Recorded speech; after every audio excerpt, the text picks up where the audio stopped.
আজকে চলে যাচ্ছি আমরা পাটায়াতে। বাবা কোথায় যাচ্ছিস আজকে? পাটায়া? হ্যাঁ, ব্যাংকক যাবো। ব্যাংকক থেকে পাটায়া। ফ্লাইট হচ্ছে আমাদের ডিপার্চার টাইম 8:30। গাড়ি এসে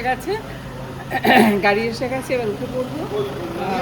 8:30 আমাদের তো অন্তপক্ষে এটা তো ডোমেস্টিক হয়ে যাচ্ছে এখন। পৌঁছে যাব 7টার মধ্যে। এখান থেকে কত দেখলাম, 33 কিলোমিটার মনে হয় না? ও ঘন্টাখানেক লেগে যাবে। চলো বাবা, চলো গনু বাবা, সব চলো। গাড়ি তো আমাদের পুরোটাই কন্ট্যাক্ট ছিল, ওইভাবেই কলকাতা বসে কথা বলে নিয়েছিলাম। খাবার একদিনও আমরা কমপ্লিমেন্টারি ব্রেকফাস্ট হলেও আমরা একদিনও খেতে পারিনি। আজকেও যথারীতি বেরোতে হচ্ছে, কেননা 8:30টায় ফ্লাইট। আমাদের খাবারগুলো ক্যারি করতে হচ্ছে। তা কমপ্লিমেন্টারি ব্রেকফাস্ট ছিল, ওরা সকালবেলা আমাদের প্যাকিং করে সমস্ত ড্রাই ফ্রুট দিয়ে দিল, আমরা নিয়ে বেরিয়ে পড়লাম।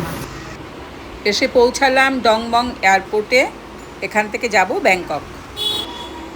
এখানেও কিন্তু সেই একইভাবে ট্রাভেলস গাড়ি নিয়ে এসে অপেক্ষা করেছে, নেম প্লেট লিখে দাঁড়িয়েছিল।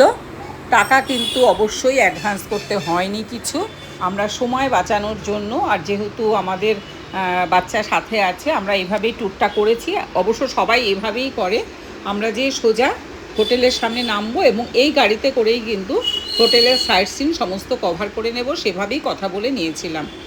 চলুন আমরা যাই এখন আমাদের যে হোটেল ক্যামলট।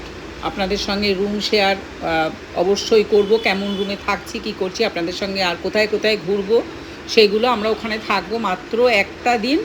আর যেহেতু আগে থাকতে আমরা পাটায়ায় গিয়েছিলাম, সেখানে ঘোরা ছিল, তাই আমরা আর পাটায়াতে থাকবো না। আমরা চলে যাব ওখান থেকে ব্যাংককে আমরা 2-3 দিন থাকবো, সেখান থেকে সোজা আবার কলকাতা ব্যাক করবো। এরকমই ছিল আমাদের ট্যুর প্ল্যানটা। আমরা শুরু করেছি একদম সোজা ফুকেট গিয়েছি, ফুকেট থেকে ফিফি আইল্যান্ড করেছি, ওখানে 2 রাত্রি কাটিয়েছি। ব্যাংকক 1 রাত্র কাটাচ্ছি, আর পাটায়াতে 1 রাত্রি কাটাচ্ছি, আর ব্যাংককে যেয়ে 2 রাত্রি কাটাবো। সবাই ভালো থাকুন, সুস্থ থাকুন। দেখা হচ্ছে আমার সাথে আপনাদের আবার পরের ভিডিওতে। কেমন রুমে থাকছি সেটা শেয়ার করব। আমরা এখন এসে পৌঁছালাম কিন্তু একদম হোটেলের সামনে। অবশেষে এসে পৌঁছালাম আমরা পাটায়াতে, হোটেল ক্যামলটে উঠলাম। অবশ্যই রুম ভিউ দেবো, কীভাবে বুক করেছি, কোথা থেকে বুক করেছি, সবটাই আপনাদের সঙ্গে শেয়ার করব। এবার দেখুন আমাদের হোটেলটা কেমন।